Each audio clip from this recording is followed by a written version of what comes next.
Assalomu alaykum aziz do'stlar. Mana biz hozir yana ko'pchilikni qiziqtirgan Toshkent ovqat bozoriga yo'l oldik. Bu yerni qanday ko'rinishi haqida bugun chiroyli qilib sizlarga ham ko'rsatishga harakat qilamiz.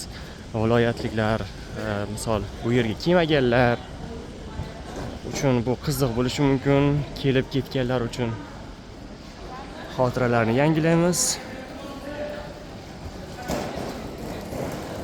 Mana shu yer ovqat bozori, qandaydir xushbo'y hid mani o'ziga tortyapti.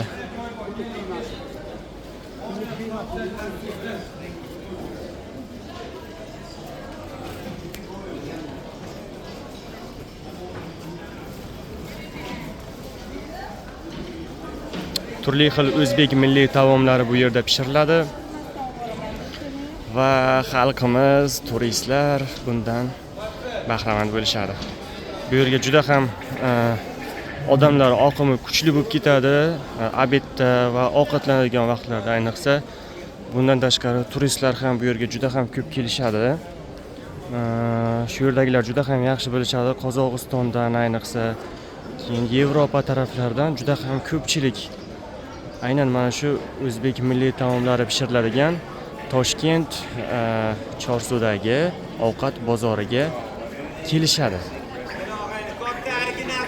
Mana narxlari odamlar uchun qulay.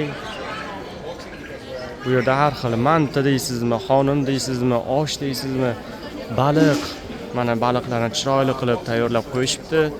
Norin, shunga o'xshash shashlikni turfa xillari, kalla poychalar mana hammasidan bor.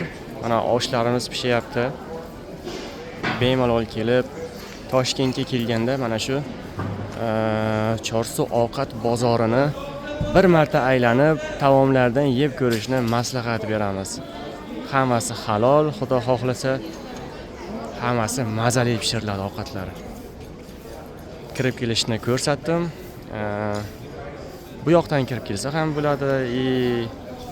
Fontan tarafdan, ana fontan ko'rinib turibdi. Ko'pchilik bu yerga kelganda, Chorsuga kelganda ovqat bozorini so'rayotganda ko'pchilik bilishmas ekan.